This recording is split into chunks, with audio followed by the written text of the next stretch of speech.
సిద్దిపేట జిల్లా హుస్నాబాద్ మున్సిపాలిటీలో మున్సిపల్ కార్మిక సంఘం నూతన కార్యవర్గాన్ని కార్మికులు ఎన్నుకున్నారు. గౌరవ అధ్యక్షుడిగా కౌన్సిలర్ గాదపాక రవీందర్ను ఎంపిక చేశారు. సిఐటియు ఆధ్వర్యంలో ఏర్పడిన ఈ నూతన కార్యవర్గానికి మున్సిపల్ కమిషనర్ మల్లికార్జున్ శుభాకాంక్షలు తెలిపారు. కార్మికుల హక్కులు సంక్షేమం కోసం కార్యవర్గం కృషి చేయాలని సూచించారు. పట్టణ పరిశుభ్రతలో మున్సిపల్ కార్మికుల సేవలు ఎంతో ముఖ్యమని గాదపాక రవీందర్ పేర్కొన్నారు. వంశపారంపర్యంగా పనిచేస్తున్న పారిశుద్ధ్య కార్మికులకు కనీస వేతనం, ఉద్యోగ భద్రత కల్పించాలని మంత్రి పొన్నం ప్రభాకర్ను కోరారు.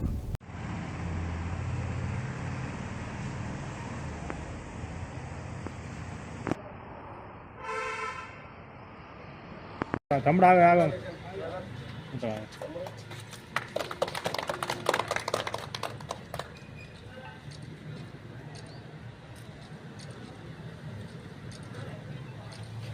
కనీసం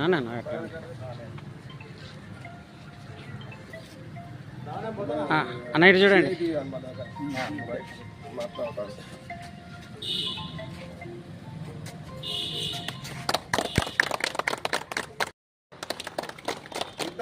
తీస్తున్నా రెడీగా ఉన్నా.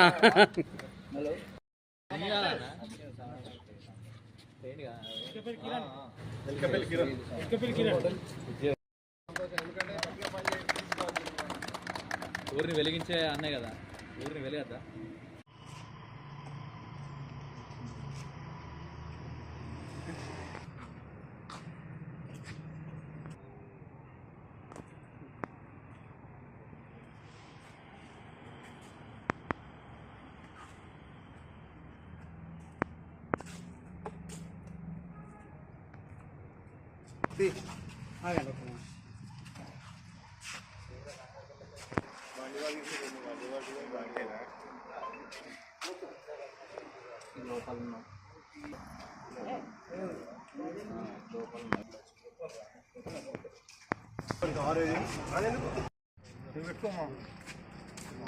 ఓకే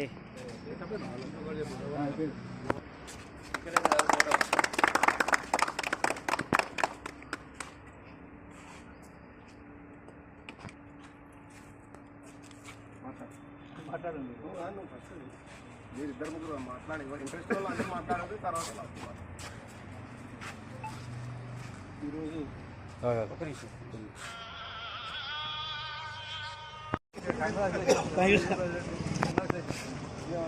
జనరల్ సెక్రటరీ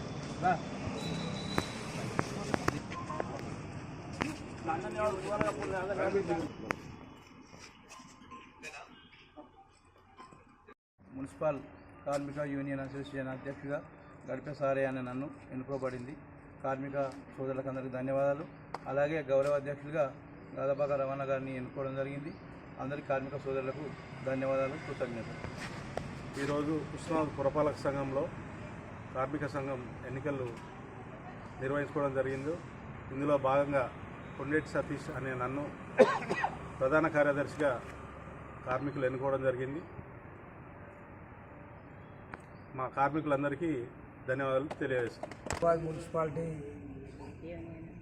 యూనియన్ అధ్యక్షుడిగా గాదపాక రవి గారిని ఎన్నుకోవడం జరిగింది.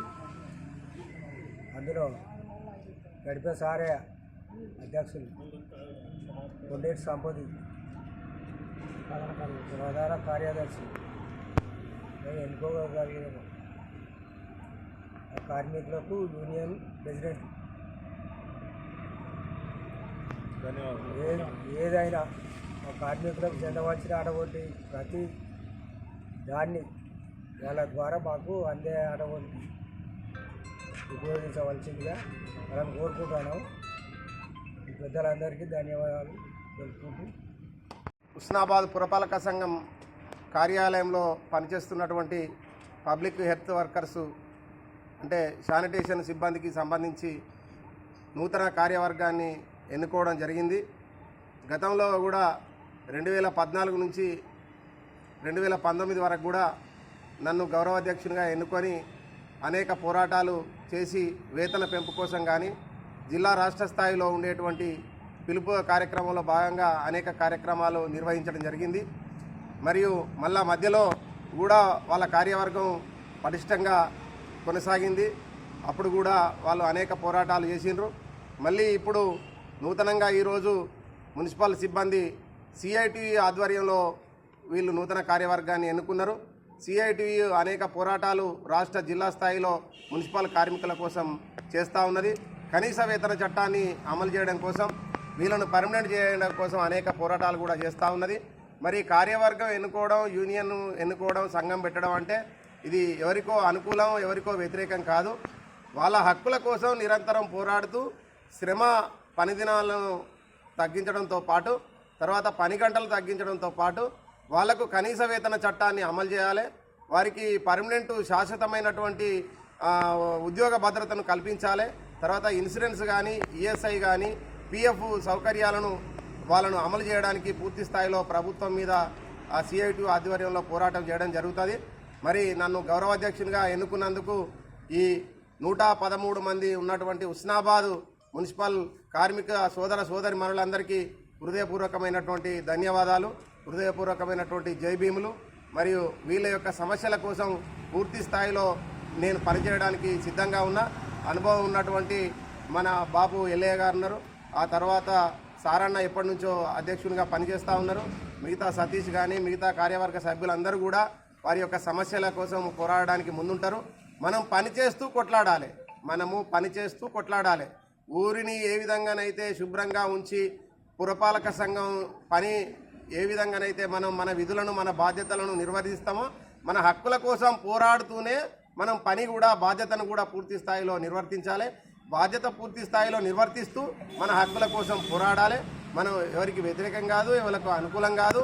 కాబట్టి మన కనీస వేతన చట్టాన్ని మన జీతభత్యాల కోసం కానీ, మన పనిదినాల కోసం కానీ ఏదైతే జిల్లా, రాష్ట్ర స్థాయిలో ఉండేటువంటి సిఐటియు యూనియన్ పిలుపునిస్తుందో ఆ పిలుపులో భాగంగా మనం పనిచేయాలి. నేను ఈ సందర్భంగా మన గౌరవ మంత్రివర్యులు పొన్నం ప్రభాకర్ గారిని కూడా హృదయపూర్వకంగా వేడుకునేది ఏంటి అంటే, చాలా సంవత్సరాలుగా చాలని వేతనాలతోటి ఈ హుస్నాబాద్ గ్రామ పంచాయతీ ఊరు పుట్టినప్పటి నుంచి, లక్ష్మీకాంతారావు గారు సర్పంచ్గా ఉన్నప్పటి నుంచి అనేక ఊడిగం చేస్తూ అనేక కుటుంబాలు వెట్టి చాకిరి బానిసత్వం చేసినట్టుగా ఈ హుస్నాబాదు గ్రామ పంచాయతీకి కానీ, పురపాలక సంఘానికి కానీ చాలా కుటుంబాలు పనిచేస్తూ ఉన్నారు. వాళ్ళు మళ్ళీ వాళ్ళ భర్తలు పోతే భార్యలు పోతే వాళ్ళ ఆ పిల్లలు కూడా వేరే పని దొరకక ఈ పనిని ఎంచుకుంటా ఉన్నారు. మరి ఎక్కువ శాతం వెనుకబడిన వర్గాలైనటువంటి దళితులే ఈ పురపాలక సంఘంలో కానీ, మున్సిపాలిటీలో కానీ పనిచేస్తారు.